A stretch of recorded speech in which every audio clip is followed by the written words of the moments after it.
തെമ്മാടിത്തമ്പുരാൻ ഭാഗം 25. രചന അവതരണം ദിവ്യരാജ്. ഇന്ന് കൂട്ടുകാരെ കാണാൻ പോയില്ലേ? ജോലിയൊക്കെ കഴിഞ്ഞ് റൂമിലെത്തി ഒന്ന് ഫ്രഷായി വരുമ്പോഴും ലാപ്ടോപ്പിൽ കണക്ക് കൂട്ടിയും കിഴിച്ചും ഇരിക്കുന്നവനോടായി ചോദിച്ചവൾ. അത് ശരി, ഇപ്പോ അങ്ങനെയായോ? കൂട്ടുകാരോട് അധികം ചുറ്റിത്തിരിയരുത്, എല്ലാത്തിനും ഒരു നിയന്ത്രണം വയ്ക്കണമെന്ന് പറഞ്ഞതോ? രുധിൻ അവളെ കൂർപ്പിച്ചു നോക്കി. അതിന് മൃദുവായൊന്ന് പുഞ്ചിരിച്ചവൾ. പതിവില്ലാണ്ട് രുധിയേട്ടൻ ഇന്ന് പുറത്തേക്ക് പോയില്ലാലോ, അതാ ചോദിച്ചത്. മുഖത്തെ വെള്ളം ഒപ്പിക്കൊണ്ട് അവൻ അരികിലായി വന്നിരുന്നവൾ. കണക്ക് നോക്കാൻ്റെ ദേവി, തീരണ്ടേ? തീർന്നാലല്ലേ പുറത്തേക്ക് ഇറങ്ങാൻ പറ്റൂ. അവളുടെ കവിളിലൊന്ന് പിച്ചിയവൻ. എവിടത്തെ കണക്കാ നോക്കണേ?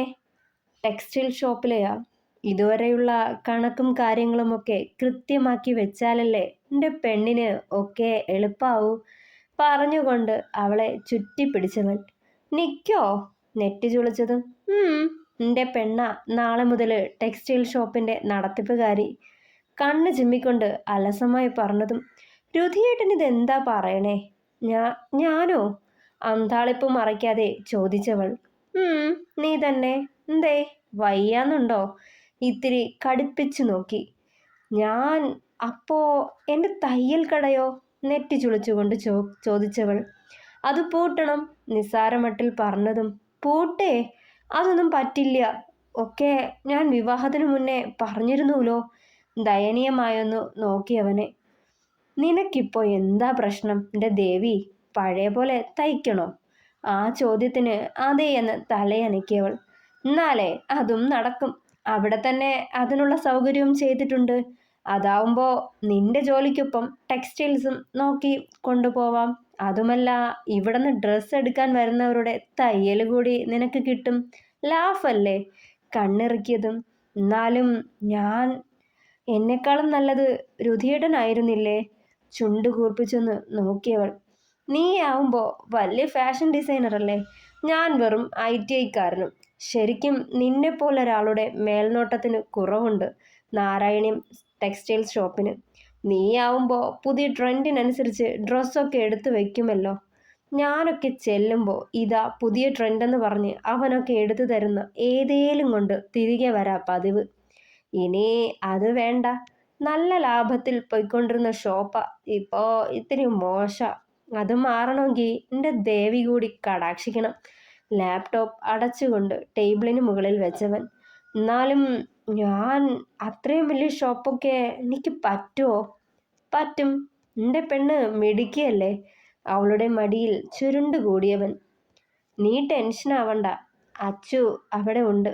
എന്തിനും ഏതിനും കൂടെ ഉണ്ടാവും. പിന്നെ പുതിയ ആളുകളെ അപ്പോയിന്റ് ചെയ്യാനുണ്ട്. അതിനുള്ള നോട്ടീസ് കൊടുത്തിട്ടുണ്ട്. ഇൻ്റർവ്യൂ ഒക്കെ ഞാൻ നടത്തിക്കോളാം. മെല്ലെ മൂളിക്കൊണ്ട് അവൻ്റെ നെറുകിലൂടെ വിരലോടിച്ചവൾ. എന്തോ വല്ലാത്തൊരു ഭയം തോന്നി അമ്പിളിക്ക്. ഇത്രയും വലിയൊരു ഉത്തരവാദിത്വം നിർവഹിക്കുവാൻ തനിക്കാവുമോ എന്ന അങ്കലാപ്പ്. എൻ്റെ ദേവി, എന്തിരുപ്പാടി ഇത്? അടിയനെ ഒന്ന് പരിഗണിക്കുമെന്നെ. കള്ളച്ചിരിയോടെ പറഞ്ഞുകൊണ്ട് അവളുടെ പിൻകഴുത്തിൽ പിടിച്ച് തന്നിലേക്ക് അവളുടെ മുഖം അടുപ്പിച്ചവൻ. ഒന്ന് ചിന്തിക്കാൻ തുടങ്ങുന്നതിനു മുന്നേ അവൻ്റെ അധരങ്ങൾ പൊതിഞ്ഞിരുന്നു. വഷളൻ തമ്പുരാൻ. അവളെ വിടുവിച്ചതും കിതപ്പാറ്റിക്കൊണ്ട് പരിഭവം നടിച്ച് പറഞ്ഞവൾ. വഷളനോ? ഞാനോ? പെട്ടെന്ന് മുഖം ദേഷ്യം കൊണ്ട് മുറുകി. അവളുടെ മടിയിൽ നിന്നും ചാടി എഴുന്നേറ്റവൻ. അവൻ്റെ മുഖത്തെ ദേഷ്യം കണ്ടതും ഉള്ളിലെ ഭയം ഉടലെടുത്ത് അവളുടെ വിറയോടെ നോക്കി. ആരാടി വഷളൻ? ആരാന്ന് ഒച്ചയിട്ടതും വിറച്ചു പോയവൾ. ഞാൻ രുധിയേട്ടാ. അത് പിന്നെ നിന്ന് വിക്കാൻ തുടങ്ങിയവൾ. ഒറ്റ വലിക്ക് അവളെ നെഞ്ചിലേക്കിട്ടു രുധി. ഉയർന്നു കേൾക്കുന്ന അവളുടെ ഹൃദയമിടിപ്പിന് കാതോർത്ത പോലെ ആ നെഞ്ചിലേക്ക് ചെവി ചേർത്തു വെച്ചു. ദേഹം വിറച്ചുപോയി അമ്പിളിയുടെ. ഇന്ന് പൊട്ടിച്ചു കളയോ നീ ഇതിനെ? മാറലായി മെല്ലെ കയ്യമർത്തിയവൻ. അതുവരെയുള്ള ഗൗരവം മാറി കുസൃതി നിറഞ്ഞു ആ കണ്ണുകളിൽ. ഒന്ന് പിടഞ്ഞുപോയി അമ്പിളി. പേടിച്ചു ഞാൻ. ചുണ്ടു കൂർപ്പിച്ചതും. പേടിപ്പിക്കാൻ തന്നെ ചെയ്തേ പറയവേ അവളെ ബെഡിലേക്ക് ചായ്ച്ചവൻ. അടിമുടി ഒഴിഞ്ഞുള്ള അവൻ്റെ നോട്ടത്തിനൊപ്പം വലത് കൈ അവളുടെ സാരിയിൽ പിടുത്തമിട്ടിരുന്നു. വേണ്ടാട്ടോ രുധിയേട്ടാ, നേർത്തുപോയി അവളുടെ നാദം. വേണം, നിന്റെ പ്രോപ്പർട്ടിയാ, കുറുമ്പോടെ പറഞ്ഞവൻ. വശ്യമായ അവൻ്റെ നോട്ടം താങ്ങാനാവാതെ നോട്ടം മാറ്റിയവൾ. കണ്ണുകൾ താഴ്ത്തിയതും അവൻ്റെ ചുംബനച്ചൂട് കവിളിൽ പതിഞ്ഞു. എൻ്റെ ദേവി, ഇങ്ങനെ കൊതിപ്പിക്കല്ലേടി. സത്യമായിട്ടും കടിച്ചു തിന്നാൻ തോന്നാ. മെല്ലെ കാതോരം പറയവേ അവൻ്റെ ദന്തമുനകളും കാതിലായി അമർന്നിരുന്നു. ദേഹമാകെ ഒരു കോരിത്തെരിപ്പ് അരിച്ചിറങ്ങി. രുധിയേട്ടാ, ശാസനയോടെ വിളിച്ചതും എന്നെ കൊല്ലാണ്ട് കൊല്ലാ നീ. ഈ കള്ളനോട്ടത്തിലൂടെ അവളുടെ കാൽവിരലിൽ തൻ്റെ കാൽവിരലുകൾ ഉരസിക്കൊണ്ട് പറഞ്ഞവൻ. ഒന്ന് കൂർപ്പിച്ചു നോക്കിയതും അവളിലേക്ക് അമർന്നവൻ വീണ്ടും. സന്ധ്യാലക്ഷ്മി, അവിട്ടം നക്ഷത്രം, ഒരു ശത്രുസംഹാരം. കൗണ്ടറിന് മുന്നിൽ ചെന്നു നിന്ന് ശത്രുസംഹാര പൂജ ആവശ്യപ്പെട്ടവളെ അമ്പരപ്പോടെ മുഖമുയർത്തി നോക്കിയിരുന്നു കൗണ്ടറിലെ സ്റ്റാഫ്. ഒന്നും മിണ്ടാതെ ബെല്ല് കൊടുത്ത് അവൾ കൊടുത്ത കാശും വാങ്ങി വയ്ക്കുമ്പോൾ അവളുടെ കണ്ണിലെ തീക്ഷ്ണത അയാൾ ഒരു വേള കണ്ടിരുന്നു. മഹാദേവന് മുന്നിൽ കണ്ണുകളടച്ച് പ്രാർത്ഥിക്കുമ്പോഴും തോരാതെ പെയ്തുകൊണ്ടിരുന്ന മഴയുള്ള ആ രാത്രിയും ഇരുട്ടിലേക്ക് തന്നെ വലിച്ചിട്ട ബലിഷ്ഠമായ കരങ്ങളും ഓർമ്മ വന്നിരുന്നു. അന്ന് കേട്ട മറ്റൊരു നിലവിളി, അന്ന് നിലച്ച മറ്റൊരാളുടെ ശ്വാസം ഒക്കെ അവളെ തഴുകി തലോടിയ പോലെ തോന്നി അവൾക്ക്. എൻ്റെ മഹാദേവ, ഞാനിവിടെ വന്നതിൻ്റെ ഉദ്ദേശം നീ അറിയണുണ്ടല്ലോ. സത്യത്തിനും ധർമ്മത്തിനും കൂടെ നിൽക്കുന്ന ദേവാ, എൻ്റെ കൂടെ നിൽക്കണേ.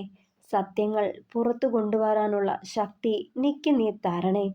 തിന്മയെ ജയിക്കാൻ എനിക്കൊപ്പം ഉണ്ടാവണേ. ആത്മാർത്ഥമായി മനമുരുകി പ്രാർത്ഥിച്ചവൾ തൊഴുത് വലം വെച്ച് ദൃഢനിശ്ചയത്തോടെ പടി കടന്ന് പുറത്തേക്കിറങ്ങി മെല്ലെ മുന്നോട്ട് നടന്നവൾ ചുറ്റുമുള്ള പ്രകൃതി ഭംഗി വേണ്ടുവോളം ആസ്വദിക്കവേ മനസ്സും ശരീരവും തണുത്തു. ദൂരെ നിന്ന് പാഞ്ഞു വന്ന ബുള്ളറ്റ് അവൾക്കരികിലായി വന്നു നിന്നതും മുഖമുയർത്തി നോക്കിയവൾ. സന്ധ്യാലക്ഷ്മിയല്ലേ? രുധിൻ്റെ ആ ചോദ്യത്തിന് അതെ എന്ന് മൂളുമ്പോഴും അവനെ മനസ്സിലാവാതെ പോലെ നെറ്റി ചുളിച്ചവൾ. ഞാൻ നാരായണീയത്തിലെയാ, രുധിൻ, രുധിൻ ദേവനാരായണൻ. ആ പേര് കേട്ടതും ചുണ്ടുകളിൽ ചെറുചിരി വന്നിരുന്നവളുടെ. 3 ദിവസം കൂടി കാക്കൂട്ടോ, വീട് വൃത്തിയാക്കാൻ ആളെ ഏൽപ്പിച്ചിട്ടുണ്ട്. പുഞ്ചിരിയോടെ മൂളിയേയുള്ളവൾ. ചാവി രാമൻ മാമയെ ഏൽപ്പിക്കാം, ആള് കൊണ്ടുവന്ന് തരും. എന്നാ ശരി. ഒരു തലയാട്ടലിലൂടെ അനുവാദം കൊടുക്കുമ്പോൾ അവൻ അവിടം വിട്ടു പോയിരുന്നു. രുധിൻ ദേവനാരായണൻ, പിറുപിറുത്തവൾ. ഷോപ്പിലേക്ക് ചെന്ന് കയറുമ്പോൾ വല്ലാത്തൊരു വിറയലായിരുന്നു അമ്പിളിക്ക്. 4 നിലകളുള്ള അത്യാവശ്യം വലിയൊരു കെട്ടിടം. ഒരു 2 വർഷങ്ങൾക്ക് മുൻപേ വരെ സൂചി കുത്താൻ ഇടമില്ലാത്തത്ര തിരക്കുണ്ടായിരുന്ന ടെക്സ്റ്റൈൽ ഷോപ്പാണ് ഇന്ന് തിരക്കൊഴിഞ്ഞ് വിജനമായി കിടക്കുന്നതെന്ന ഓർമ്മയിൽ ഒരു നെടുവീർപ്പ് അവളിൽ നിന്ന് ഉയർന്നു വന്നു. ചുറ്റുമൊന്ന് കണ്ണോടിക്കുമ്പോൾ ഒഴിഞ്ഞു കിടക്കുന്ന കിഡ്സ് സെക്ഷനിലെയും മെൻസ് വെയറിലെയും റാക്കുകളാണ് കണ്ണിലുടക്കിയത്. സമ്പന്നത ചോർന്ന് ദാരിദ്ര്യം കവർന്നു തുടങ്ങിയൊരു അവസ്ഥ. വീണ്ടും അകത്തേക്ക് നടക്കുമ്പോൾ കണ്ടത് വന്ന 2-4 കസ്റ്റമേഴ്സിന് വസ്ത്രങ്ങൾ തിരഞ്ഞെടുത്തു കൊടുക്കുന്ന 3 ലേഡീസ് സ്റ്റാഫിനെയാണ്. 30ഓളം സ്റ്റാഫ്സ് ഉണ്ടായിരുന്നിട്ടും വസ്ത്രമെടുക്കാനും ബില്ല് പേ ചെയ്യാനും ക്യൂ നിൽക്കേണ്ടി വന്നിരുന്ന നാരായണീയം ടെക്സ്റ്റൈൽസിൻ്റെ പ്രൗഢിയേറിയ ദിനങ്ങൾ ഓർത്തുപോയവൾ. നാരായണീയത്തിലെ തമ്പുരാൻ കൂടി ഒന്ന് ശ്രമിച്ചിരുന്നെങ്കിൽ ഇത് ഇത്രയും ശോഷിക്കില്ലായിരുന്നു എന്ന് ഓർത്തുപോയി. ആ, അമ്പിളി എത്തിയോ? എന്തേ ഇവിടെ തന്നെ നിന്നത്? വന്നേ. അച്ചുവിൻ്റെ ഒച്ച കേട്ട് ദിശയിലേക്കൊന്ന് നോക്കിയവൾ. പൊടി പിടിച്ചൊരു വസ്ത്രക്കെട്ടുമായി വരികയായിരുന്നവൻ. രുധിയേട്ടൻ എത്തിയില്ലേ അച്ചുവേട്ടാ? ഷോപ്പിലേക്കാണെന്നും പറഞ്ഞ് നേരത്തെ ഇറങ്ങിയ ആളെ ചുറ്റും തിരിഞ്ഞിട്ടും കണ്ടില്ലാന്നായതും ചോദിച്ചവൾ. ആ, നല്ല ആളാ. അവൻ അങ്ങനെ നേരത്തും കാലത്തും വരില്ലെന്ന് അറിയില്ലേ അമ്പിളി? ചെറുചിരിയോടെ പറഞ്ഞവൻ. ക്യാബിനപ്പുറത്തെ വശത്താ അവൾക്ക് മുന്നേ നടന്നു വച്ചു. ഇവിടെ സ്റ്റോക്കൊന്നും എടുക്കാറില്ലേ അച്ചുവേട്ടാ?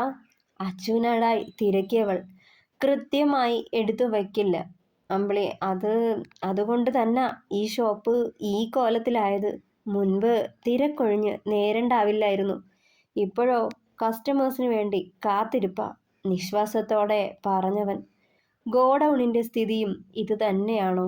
എടുത്തു ചോദിച്ചതും ഹേയ് ഇല്ല, അവിടെ രാമേട്ടൻ കൂടി ഉള്ളതുകൊണ്ട് നല്ല രീതിയിൽ പോവുക. രുധിയേട്ടൻ ഇവിടേക്ക് വരാറേ ഇല്ലേ? ഇടയ്ക്ക് വല്ലപ്പോഴും വരും, തല കാണിച്ചിട്ട് പോവും. സ്റ്റോക്ക് എടുക്കണ കാര്യം പറഞ്ഞാലൊന്നും വലിയ താല്പര്യം കാണിക്കില്ല. പറയവേ ക്യാബിൻ്റെ വാതിൽ തുറന്നവൻ. നമുക്ക് നാളെ തന്നെ സ്റ്റോക്ക് എടുത്ത് വെക്കണം കേട്ടോ അച്ചുവേട്ടാ. ഒഴിഞ്ഞു കിടക്കുന്ന റാക്കുകളും വലയൻ പിടിച്ചു കിടക്കുന്ന ഷെൽഫുകളും പൂട്ടിക്കിടക്കണ മുകളിലെ മെൻസ് വെയറും ലേഡീസ് ഗാർമെൻസും ഒക്കെ അടിച്ചു വാരി വൃത്തിയാക്കാൻ ആളെ ഏൽപ്പിക്കണം. 2 ആഴ്ച കൊണ്ട് ഈ ഒഴിഞ്ഞു കിടക്കുന്നതും പൂട്ടിക്കിടക്കുന്നതുമായ സെക്ഷനിൽ പഴയ പോലെ വസ്ത്രങ്ങൾ നിറയണം. അതുകൊണ്ട് ഒരാഴ്ചത്തേക്ക് എല്ലാ സ്റ്റാഫ്സിനും ലീവ് കൊടുക്കൂ. ഷോപ്പിൻ്റെ പുനരുദ്ധാരണ ജോലികൾ നടക്കുന്നതിനാൽ 2 ആഴ്ചത്തേക്ക് ഷോപ്പ് അടച്ചിടുകയാണെന്ന് ബോർഡ് വയ്ക്കും. കയ്യിലിരുന്ന ഫയൽ ടേബിളിനു മുകളിൽ വെച്ചിട്ട് അലങ്കോലമായി കിടന്ന ആ ക്യാബിൻ വൃത്തിയാക്കാൻ തുടങ്ങിയവൾ.